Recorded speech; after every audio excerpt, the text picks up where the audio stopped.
Orang Padang ini biasa-biasa saja kepada saya. Bahkan dia minta rokok kepada saya. Sudah saya berikan, saya pula yang menyalakan apinya. Itu pengakuan orang Belanda dalam sebuah buku membaca. Kemudian itu mana orang Sumbar.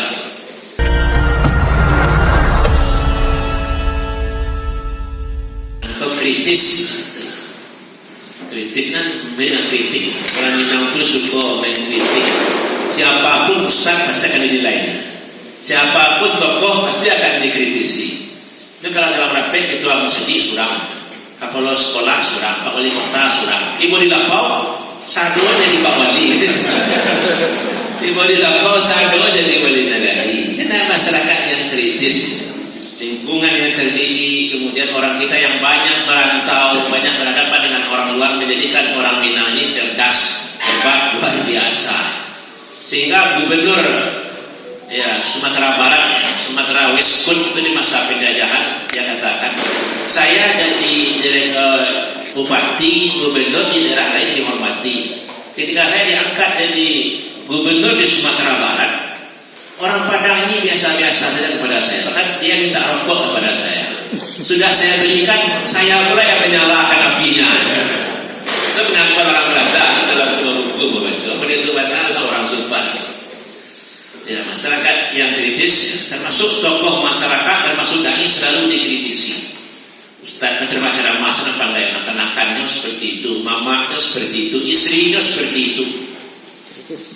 Kritis kenapa? Tapi di daerah luar, walaupun anak-anak berdebat menjadi bisa jadi buya gadang. Contoh Pak Pura Sihab. Kalau Pura Sihab tinggal kampung ada kuliah di Mimbar. Di Mimbar yang bersurah turun-turun banyak anak di Mimbar. Tapi di Jawa besok. Anak kira, betul anak jebak kesuanya. Acu anak pun ini mudah jebak kilo bah. Ibu saja jadi besar. Parancen itu aku ini dua. Pak pasti video saja. Kalau kami aja masuk langsung labnya. Itu aku mari sama kita bertiga di sini dan dibuka. Itu masyarakat kita. Kalau di luar, ada masalah. Seorang ulama dihormati 7 turunan. Gusdur dihormati karena orang tuanya, karena kakeknya sampai turun-temurun. Masuk kalau kita ke Cirebon itu keturunan kerajaan itu bisa tak sekali sampai hari ini.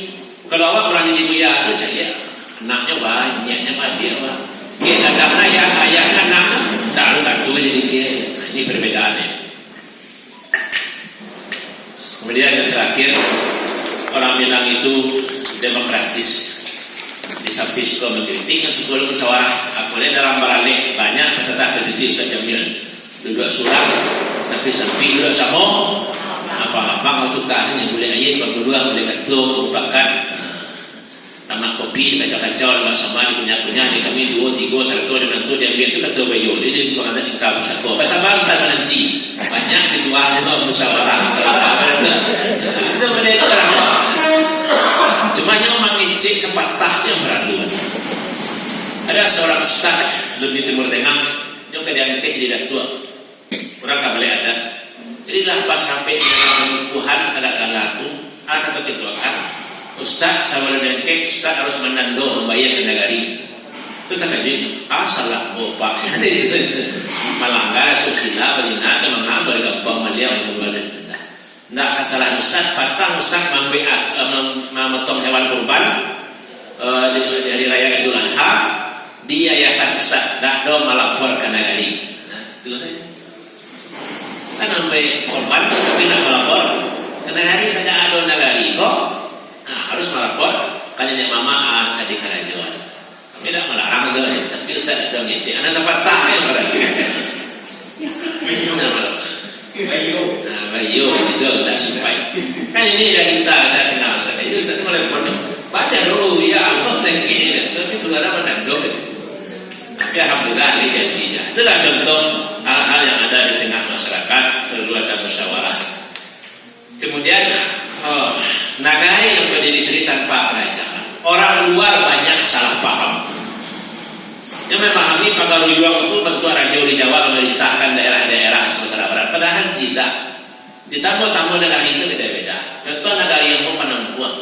Dari 3 raja Minangkabau, raja adat, raja ibadat, raja alam, yang kami akui hanya raja alam. Raja adat, raja ibadat kami negara Penampuan tidak menerima. Sama itu Pagayuang. Makanya kalau yang itu sebuah kerajaan tanpa pasukan, tidak ada pengawalnya, tidak ada pasukan bagaimana. Yang ada pakai negari yang ada pada pasukan. Nah, di sejarah itu punya peristiwa Padri, karena memang kaum agama berperang yang golek sia akan di perang itu sia, lawan beda. Nah, itu yang jadi masalah tadi. Padahal kalau jemaah kecil atau kecil lebih tajam lo bahasan dari gol. Syukur kalau hilang tuh tajam musuh. Nah ini sedikit. Jadi orang Minang tuh dari dulu mah nggak bisa didikte, disuruh-suruh nggak bisa. Masuk di zaman dalam sejarah pun kan masalah perang balestik, nikah bercatat, ordonansi guru sejak guru sudah sertifikasinya.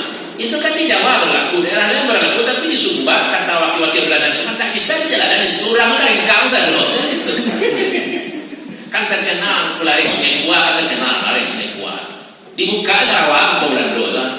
Pak Dayantan ada bisa sama suara ngigit pajak. Dayantan bang dibuka Sarawak ke Belanda. Itu terkenal pelari Sungai Kuat. Seperti itu lah orang tua. Jadi tidak bisa pula kita berdakwah seperti di daerah luar. Kiai-kiai yang datang dari luar itu juga harus paham dengan kondisi daerah kita. Seorang Sumbar pun untuk ikut. Kalau di sampingnya pulang di Siko ceramah kamari, tentu ini yodoh dakwah. Ya, ini kesimpulan dari apa yang kita sampaikan. Jadi berdakwah di Minangkabau. Yang pertama, udah nawak ada orang suadat, ada orang suagamuan. Itu orang apa tak bodoh. Berarti orang kita ini bukan baru mengenal Islam, sudah ada rasa agama, ada rasa, dan inilah yang harus kita nyalakan, kita hidupkan. Dengan perlakukan orang Minang seperti orang baru masuk Islam, kan itu. Jadi dorong semangat mereka untuk menghidupkan rasa agama yang sudah ada tadi, termasuk rasa beradab itu harus kita hidupkan kembali dalam dakwah, sehingga dakwah itu tidak berhadapan-hadapan dengan masyarakat. Karena masyarakat pada prinsipnya itu ada rasa agama. Kemudian ini yang sangat penting karena masyarakat ini sumpah kritis, maka dalam berdakwah, baik dakwah dalam bentuk ceramah, kita membuat yayasan, kita berdakwah lewat lembaga perlu persiapan dan pertimbangan. Karena ceramah kita akan dinilai orang. Kita datang di masjid di daerah lain mungkin orang siap menerima apa yang kita sampaikan. Tapi kalau pengalaman ceramah pengawal dulu itu jamaah itu kan dinilai ada ceramah panjang.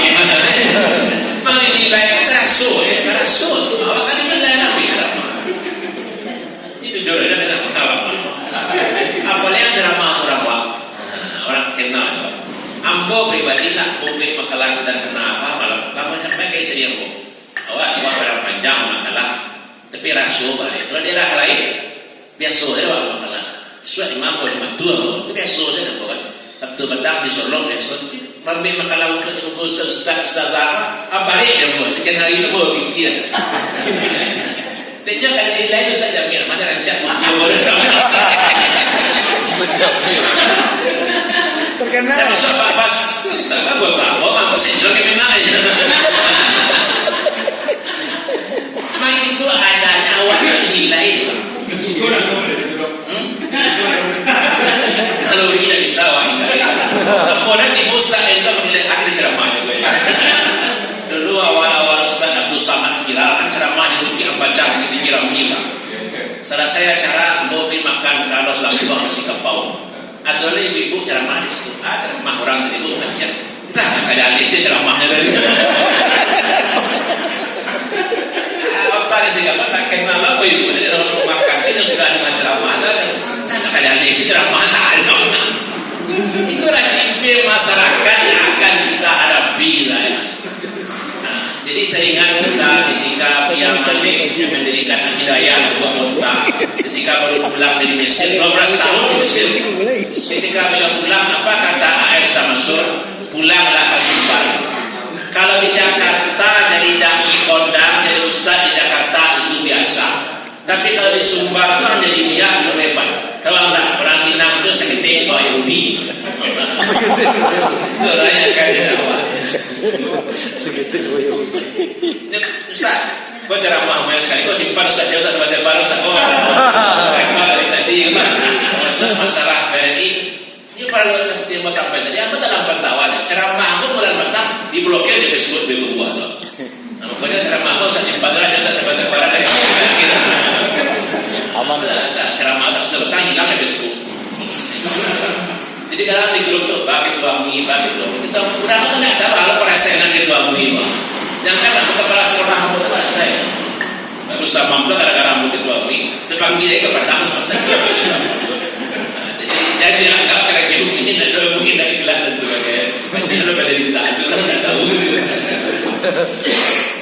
Jadi perlu persiapan karena orang yang akan kita didik, tempat kita menjalankan dakwah adalah orang-orang yang kritis.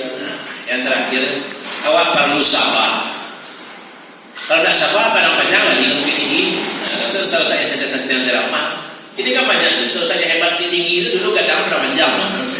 Mulai ceramah pada panjang, mulai panjang pada panjang. Latar kenal itu tema di bukit, albo pada panjang. Sampai kami di Ustazul Bawardi, ada di belakang.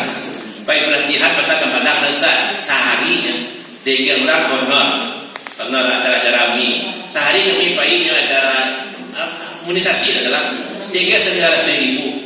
Ambo di samping ketua yang tinggi. Kalau tinggi, gue 2 kali ceramah, Kalau pada panjang, kalau 6 kali 7 kali. Itu kan fakta, jadi itu. Realita yang bisa menentukan ada dusta antara kita. Kalau tinggi, 2 kali 3 kali. Kalau pada panjang, 6 kali, 7 kali. Itu arti saya kan. Jadi kita harus istiqamah termasuk pada panjang. Harus istiqamah ya. Kemudian kita harus mengikuti perkembangan masyarakat. Kalau ceramah itu untuk orang minggu saja. Ini di medsos yang harus Ustaz Kamil yang harus paham mana. Karena dakwah harus mengikuti kehendak zaman. Berarti model-model Ustaz Kamil harus banyak orang. Yang model-model Ustaz Jamil harus banyak. Karena kalau ceramah itu ambo saja sudah ceramah orang baik habis. Ustaz Ahmad apa-apa juga Ramadan mungkin lah. Dia sudah saya ceramah itu lah. Biasa kami ada videonya, saya ada menulis. Jadi dakwah dengan tulisan, dakwah digital, jariah digital itu bahasa Arif Surah dan Silek. Itu wakaf digital biasanya. Perlu kita biasakan. Ya, jadi Bapak Ibu jemaah rahimakumullah, itulah sekedar makalah yang akan awak diskusikan. Dan terakhir nanti setelah diskusi tentang makalah, awak diskusi tentang dakwah pada panjang semua saudara tadi. Kalau Minangkabau kan lawai mana? Cuma masalah waktu padang panjang. Jadi pertama dulu mungkin makalah besar. Ya nanti masalah waktu padang panjang.